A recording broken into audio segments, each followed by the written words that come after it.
Welcome to Cinema Bites, your go-to for movie recaps in a flash. Big twists, epic moments, all in just minutes. The movie World War Z.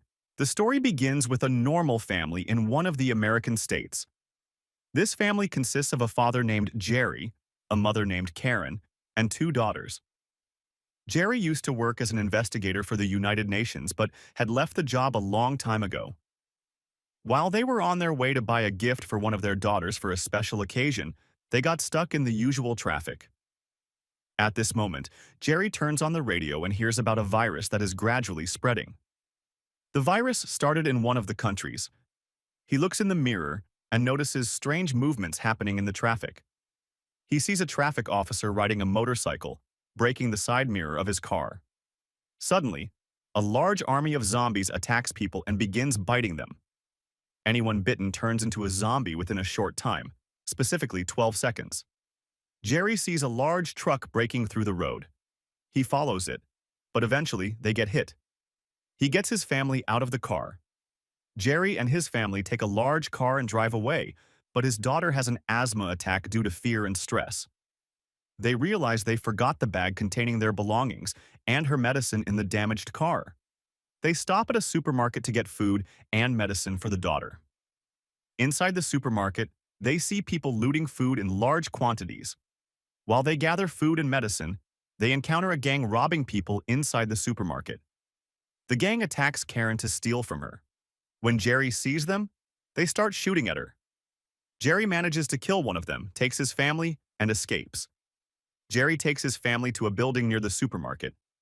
He contacts his friend, a UN official, and requests a plane to pick them up. His friend tells him that a plane is available but will take some time to arrive. Jerry agrees and waits. They take refuge with a Spanish family. There is difficulty communicating, but fortunately, one of them speaks English and translates for Jerry and his family. Jerry tries to convince the Spanish family to join them, but they refuse. He warns them that if they want to survive and not turn into zombies, they must not stay in one place. The Spanish father insists on staying in his apartment. The next morning, Jerry's family heads to the rooftop to board the plane. However, there is a zombie near their apartment who attacks them. More zombies arrive and attack Jerry and his family. The Spanish family is infected and turns into zombies. While fighting the zombies, Jerry gets zombie blood on his face and mouth. He runs to the edge of the building, ready to jump off if he turns into a zombie. He counts to 12, but fortunately does not turn. Everything is fine. They run to the plane while zombies chase them, but they manage to escape. The plane takes Jerry and his family to the U.S. Navy fleet. They are placed in a small room on the fleet. All the military scientists and doctors are working hard to find a cure for the virus. One of them, named Andrew, is a virologist. Andrew believes the epidemic is caused by a specific virus. He is searching for the source of the virus to develop a vaccine.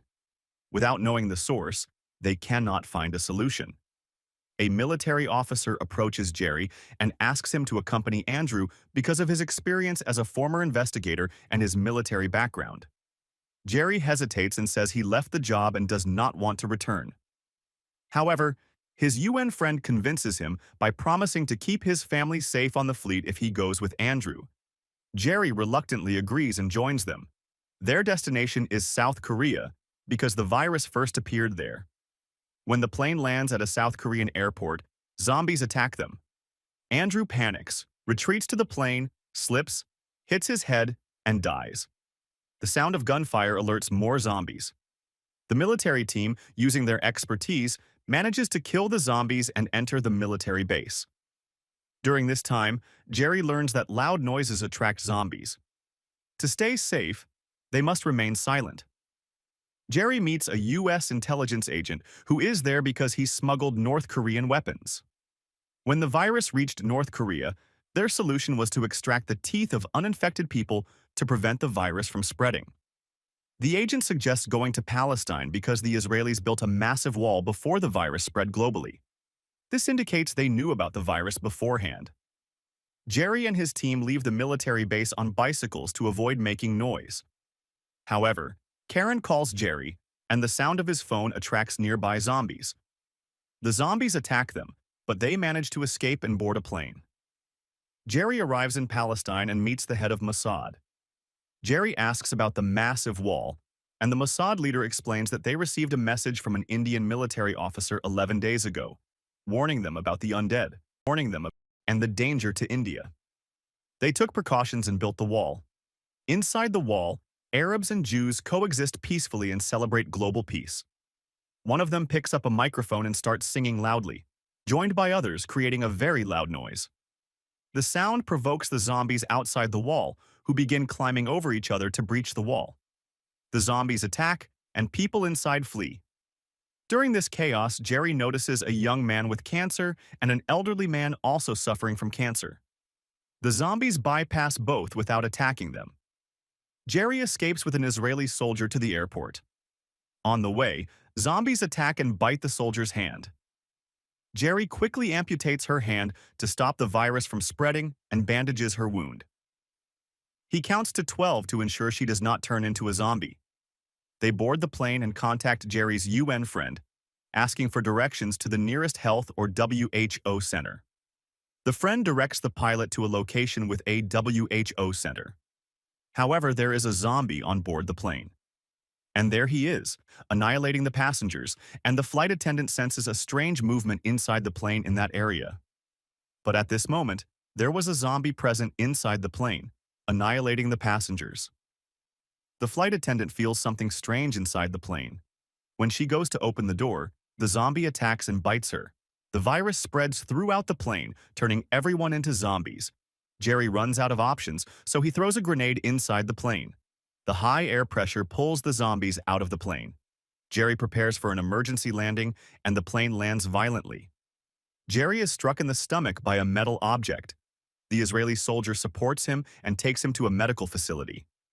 From the intensity of the pain, Jerry collapses and loses consciousness. The naval fleet tries to contact Jerry, but to no avail, as they couldn't locate him. They assume he died due to the plane crashing into the ground. They decide to expel his family from the naval fleet and relocate them to a nearby city. 3 days after the incident, Jerry wakes up to find his stomach stitched and his wounds treated. He contacts his wife from the medical center, but the official answers saying, "We thought you were dead and moved your family out of the fleet." After the situation calms down, Jerry begins talking to the doctors in the center. He tells them, "I saw a young man and an elderly man with cancer, and the zombies didn't approach them as if they weren't there." He explains that he confirmed that zombies can identify seriously ill or terminally ill people and won't attack them because such individuals don't help the virus to spread. Jerry asks the doctors to inject him with deadly viruses and diseases, but there is a vaccine available. They agree, but there's a major problem. The room containing the viruses is surrounded by zombies from all sides. Jerry decides to go to the virus room no matter the cost. He begins killing zombies and moving with difficulty. Finally, Jerry reaches the virus room. While flipping through the virus vials, he notices a zombie standing at the door.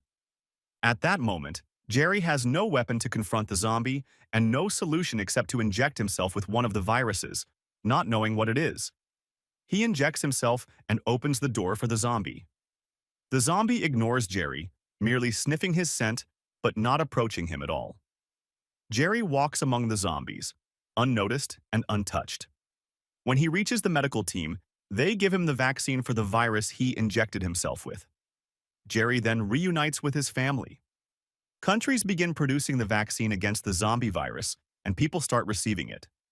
The zombies can no longer attack them, perceiving them as sick. Countries start eliminating all those who have turned. And in this way, they manage to control and eradicate the virus. And here ends the movie. Don't forget to like, subscribe, and activate the notification bell to receive new stories.